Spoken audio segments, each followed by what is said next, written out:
ఎటువంటి కంటి సమస్యకైనా 100% ఆయుర్వేద పరిష్కారం సంజీవన్ నేత్రాలయ.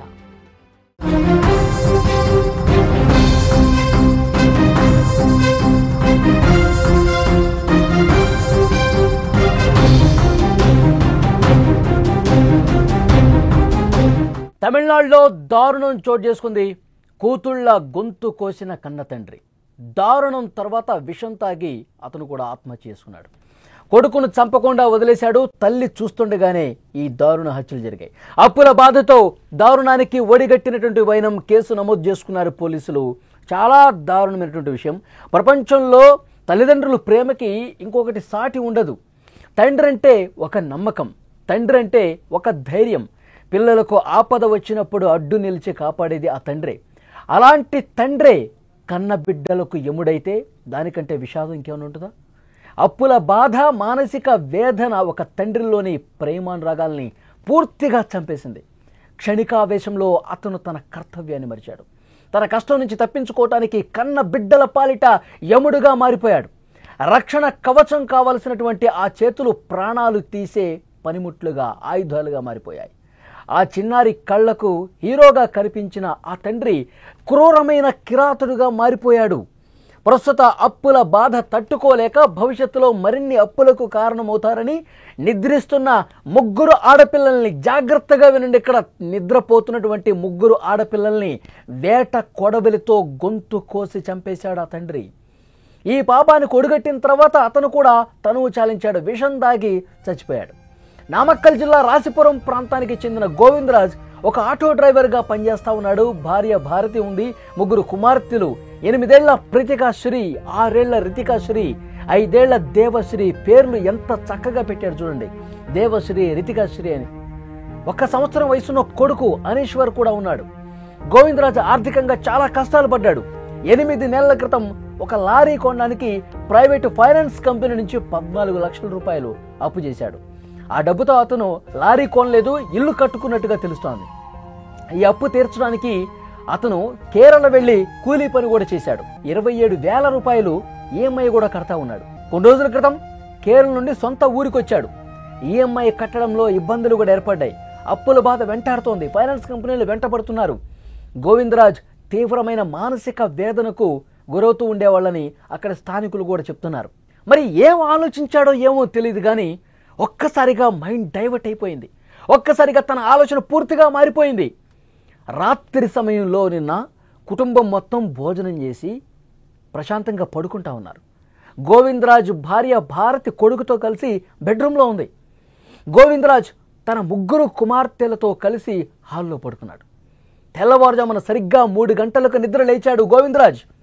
భార్య కొడుకు ఉన్న బెడ్రూమ్కి సైలెంట్గా లాక్ చేసేశాడు, గడిపెట్టేశాడు.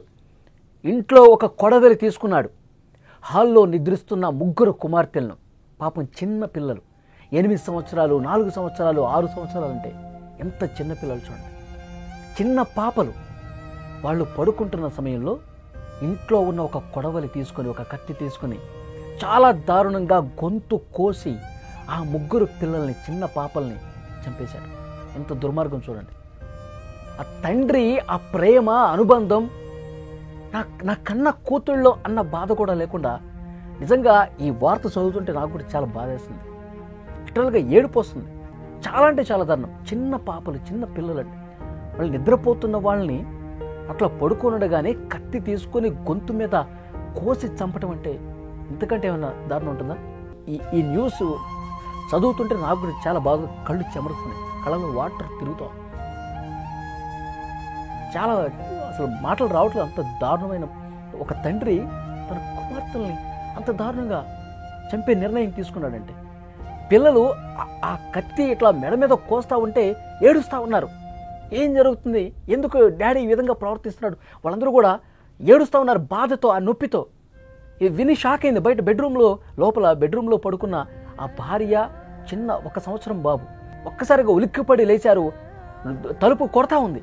ఆ భార్య తలుపు కొడతా ఉంటే గడిపెట్టేశాడుగా, ఎంతకీ ఓపెన్ కావట్లేదు. ఇక్కడ చిన్న పాపలు కొన ఊపిరితో కొట్టుకుంటూ చచ్చిపోతా ఉన్నారు. చాలా అంటే చాలా బాధ అనిపిస్తుంది నాకు కూడా.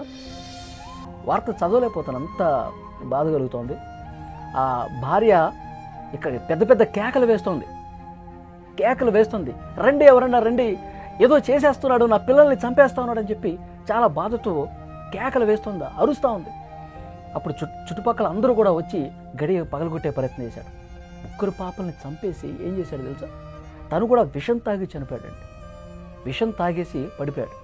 వెంటనే అక్కడ చుట్టుపక్కల వాళ్ళు పోలీసులు వెంటనే వచ్చి తలుపు పగలగొట్టి లోపలికి వెళ్ళి చూస్తే దారుణం, రక్తపు మడుగులో చిన్న పాపలందరూ కూడా పడిపోయారు. నిజంగా షాక్ అయిపోయారు అందరూ కూడా. వెంటనే పోలీసులు వచ్చారు. పోలీసులు వచ్చి కేసు నమోదు చేసుకున్నారు. ఇతని మానసిక పరిస్థితి ఎంత దారుణంగా తయారైంది చూడండి. నిజంగా వాడికి అప్పుల బాధ ఎక్కువైపోతే, నీకు అప్పుల బాధ ఎక్కువైపోయి మానసికంగా బాగపోతే నువ్వు చావు, అంతే ఇక్కడ చిన్న పిల్లల్ని చంపుతావా? ఎంత దుర్మార్గం చూడండి. అప్పుల బాధ ఉంది, లక్షల రూపాయలు అప్పులు చేశావు, నువ్వు తీర్చలేకపోతున్నావు, నా వల్ల కావట్లేదని చెప్పి నువ్వు చచ్చిపో, చిన్న పిల్లల్ని చంపుతావా? ఎంత దుర్మార్గం. నిజంగా చాలా దారుణమైనటువంటి విషయం ఇది. చిన్న చిన్న పాపల్ని ఆ కొడవలు తీసుకొని గొంతు మీద పెట్టినప్పుడన్నా నీకు నా కూతుళ్ళు, నా కన్న కూతుళ్ళు చిన్న పాపలు అని అనిపించలేదా నీకు? పోలీసులు వెంటనే వచ్చారు. ఆ చుట్టుపక్కల వాళ్ళందరూ కూడా డోర్ బద్దలు కొట్టి చూస్తే 3 విగత జీవులుగా పడున్నారండి, చిన్న పాపలు. చాలా బాధాకరమైన విషయం. పోలీసులు కేసు నమోదు చేసుకుని దర్యాప్తు చేస్తూ ఉన్నారు. అప్పుల బాధే అని తెలుస్తోంది. 14 లక్షల రూపాయలు అప్పు చేశాడంట పాపం. ఆ చిన్న బాబు, 1 సంవత్సరం బాబుతో ఆ తల్లి బెడ్రూమ్లో పడుకొని ఉంది.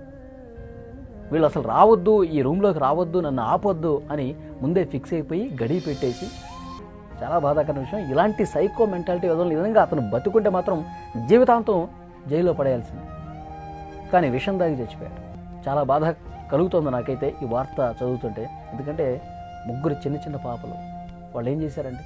వాళ్ళు అసలు ఏం తెలుసు వాళ్ళకి? అసలు ఏం తెలుసు? అసలు ఇంకా సమాజం చూడలేదు, లోకం పోకడ తెలియదు వాళ్ళకి. ఆ చిన్న పాపలు, నా తండ్రే నన్ను ఇంత దారుణంగా గొంతు కోసి చంపేస్తాడని చెప్పి ఆ పాపలకి ఏమైనా తెలుసుదా?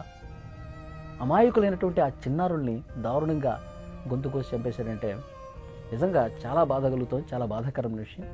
పోలీసులు కేసు నమోదు చేసుకుని దర్యాప్తు చేస్తూ ఉన్నారు.